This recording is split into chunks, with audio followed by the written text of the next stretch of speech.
মহাবাহুৰ ব্ৰহ্মপুত্ৰৰ বুকুত থকা এখন নিভাঁজ গাঁৱলৈ, য'ত আছে সহজ সৰল নিভাঁজ মনৰ সেইসকল মৰমীয়াল আৰু অতিথিপৰায়ণ লোক, যিয়ে সুদূৰ পশ্চিম চীনৰ পৰা আহি মহাবাহুৰ ব্ৰহ্মপুত্ৰৰ বুকুত জীৱন যাপন কৰিছে আৰু তেওঁলোকেই হৈছে মিচিং জনজাতিৰ লোক।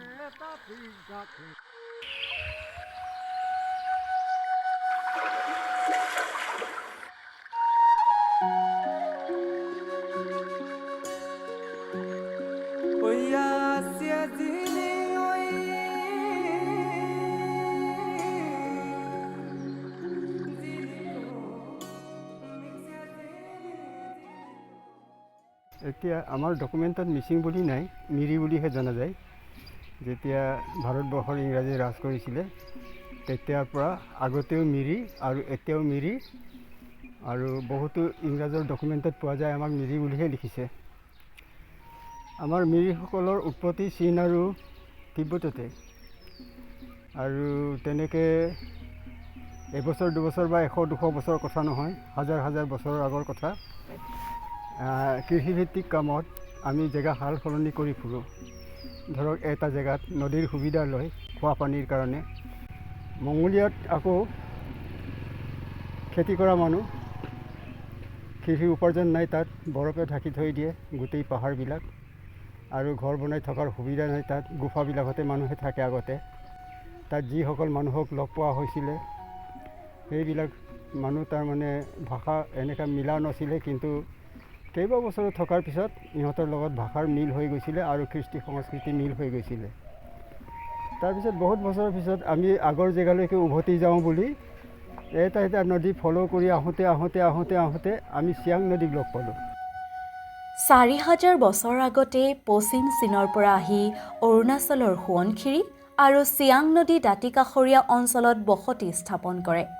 এই দাঁতিকাষৰীয়া অঞ্চলত বহু বছৰ ধৰি বসতি কৰাৰ বাবে তেওঁলোক আদি, আপাতানি, নিচি সকলৰ লগত প্ৰায় একেই দেখা যায়। এই দাঁতিকাষৰীয়া অঞ্চলবোৰত আদিসকলৰ জনসংখ্যা বৃদ্ধি আৰু বসতিৰ বাবে মাটিৰ অভাৱ হোৱাত কিছুমান লোকে বসতিৰ উপযোগী অঞ্চলৰ সন্ধানত আহি উপস্থিত হয় মাজুলীত। তেনেকৈ আৰু আমি অসমলৈ আহিলোঁ, আৰু শ্ৰীমন্ত শংকৰদেৱৰ দিনতে নিজকে তাৰমানে শৰণ লোৱা নিয়মটো মানি ল'লোঁ। হিন্দু বুলি নিজকে পৰিচয় দিবলৈ আৰম্ভ কৰিলে, কিন্তু নিজস্ব আমাৰ ধৰ্ম আছে, এই ধৰ্মটো দনিপল বুলি কয়।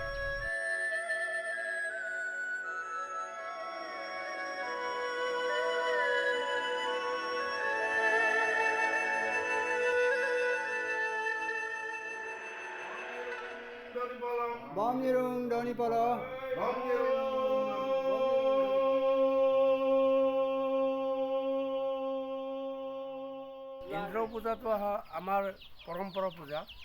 সেই পূজাটো আমি প্ৰত্যেক বছৰে কৰোঁ। গতিকে এই বছৰত আমাৰ গাহৰি, কুকুৰা আদি লৈ পিনি আমি মাংগলিক যিটো নিয়ম আছে, নীতি আছে, সেইমতে আমি ব্যৱহাৰ কৰোঁ। আৰু মাংগলিক যেনেকৈ আদিবাসী বা জংগলী এই টাইমতে আমাৰ খাদ্যটো ব্যৱহাৰ কৰা হয় ইন্দ্ৰ পূজাত। গতিকেলৈ এই ইন্দ্ৰ পূজাত আমি তেল ব্যৱহাৰ নকৰোঁ, মিঠাতেল নাথাকে তাত, অকল নিমখ, জলকীয়া, বইল ছিষ্টেমত আমাৰ ইন্দ্ৰ পূজা আমি আয়োজন কৰা হয়। তাতে আমি গাহৰি আৰু কুকুৰা লৈ গোটেই গাঁওখনত ঘূৰি ঘৰে ঘৰে ঘূৰি পিনি আমি ইন্দ্ৰ পূজা আয়োজন কৰা হয়।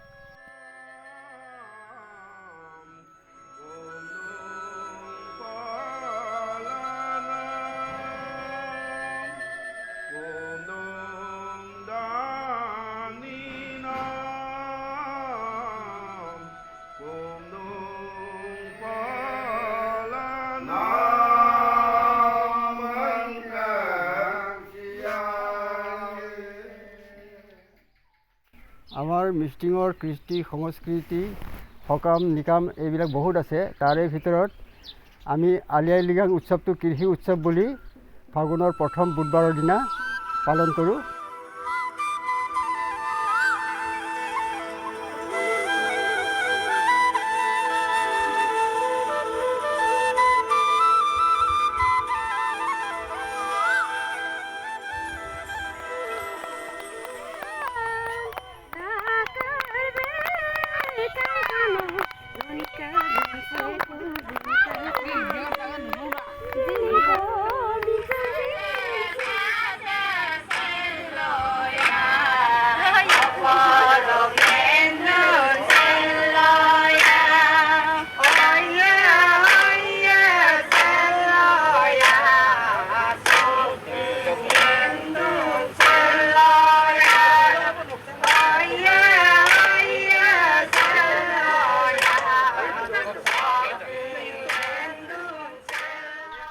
আলি আই লৃগাঙত আমি ফাৰ্ষ্টত মানে ডেকা গাভৰুৰ বুধবাৰ তাৰপিছত গৈ আমাৰ ডেকা গাভৰুৱে চাউলটো আগত তুলি মেলি পুৰাং বনাই মানে তাত চাইমদ আৰু সেই চাউল আৰু পিৰ এইবিলাক আমি ফাৰ্ষ্টত আমি আলি আই লৃগাঙত মানে লগাই দিওঁ। আপং এইবিধ খুৰা প্ৰতিটো উৎসৱ পাৰ্বণত ব্যৱহাৰ কৰে। এই আপঙক চাইমদ নামেৰেও জনা যায়। মিচিং লোকসকলৰ জনজীৱনৰ লগত জড়িত হৈ আছে।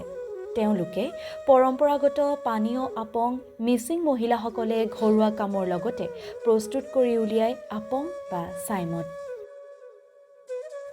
আৰু এই আপং তেওঁলোকৰ উৎসৱ পাৰ্বণত ব্যৱহাৰ কৰে।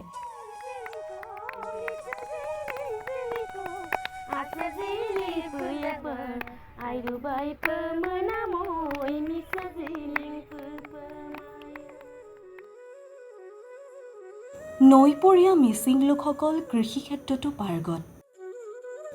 ঋতুৰ সৈতে নিজকে খাপ খুৱাই বিভিন্ন সময়ত বিভিন্ন ধৰণৰ খেতি তেওঁলোকে কৰে আৰু দেখা পোৱা যায় খেতিৰ জৰিয়তে তেওঁলোকে নিজকে স্বাৱলম্বী কৰি তোলে। মিচিং লোকসকলে খেতিৰ আৰম্ভণিতে আলি আই লৃগাং উদযাপন কৰে।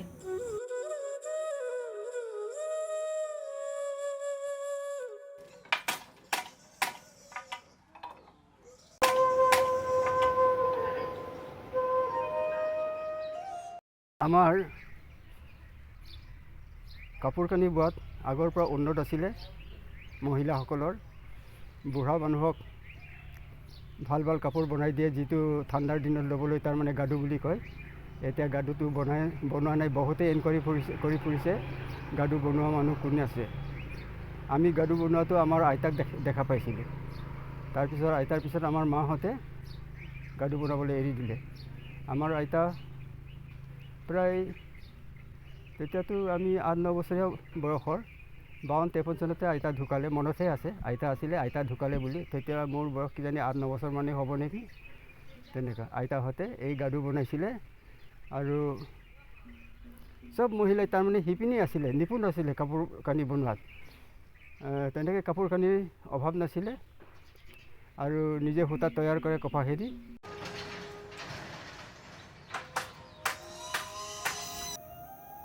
পুৰুষসকলৰ সমান্তৰালকৈ মহিলাসকলেও তাঁতশালৰ জৰিয়তে বিভিন্ন কাপোৰ বৈ নিজকে স্বাৱলম্বী কৰি তোলা দেখা পোৱা যায়। প্ৰকৃতিক নিচেই কাষৰে পৰা পোৱা মিচিংসকলৰ সাজপাৰৰ মাজতে প্ৰকৃতিৰ ৰং আৰু সৌন্দৰ্য বিচাৰি পোৱা যায়। তেওঁলোকৰ সাজপাৰৰ প্ৰতিটো কাপোৰৰ আৰ্হিয়ে যে কথা কৈ যায় আৰু হয়তো তেওঁলোকে নিজেই গৌৰৱ কৰে যে সেই তেওঁলোকৰ কাপোৰ সাজ নিজৰ হাতেৰে তোলা।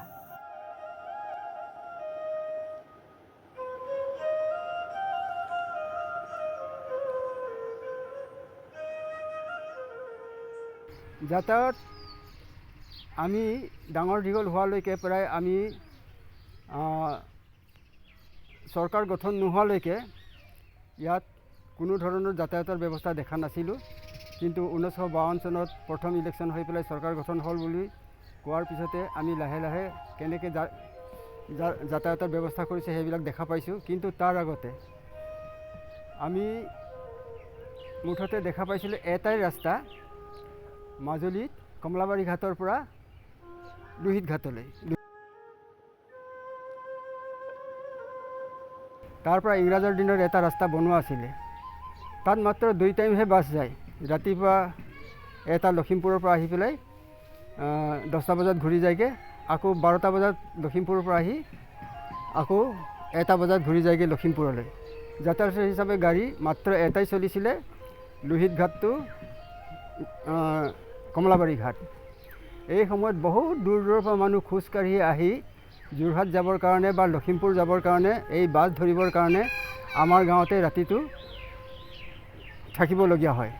যেনেকৈ উন্নত শিক্ষাৰ কাৰণে জেঙেৰাই মানুহ বেছি তাৰমানে যোৰহাটত পঢ়ে বা লখিমপুৰত পঢ়ে, এনেকৈ বাটে পথে তাৰমানে খোজকাঢ়ি যোৱাটো 2 দিন লাগিব 3 দিন লাগিব। সেইকাৰণে বাছত যাবলৈ আমাৰ চিটাৰসকলে আহে।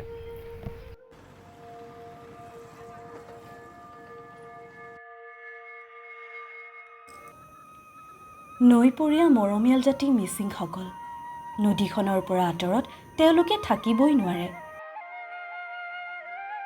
নৈ শব্দৰ সৈতে সুৰ মিলাই তেওঁলোকে গীত গায়, হাঁহে আৰু কেতিয়াবা উচুপি উঠে, তথাপিও কাষতে ৰয়।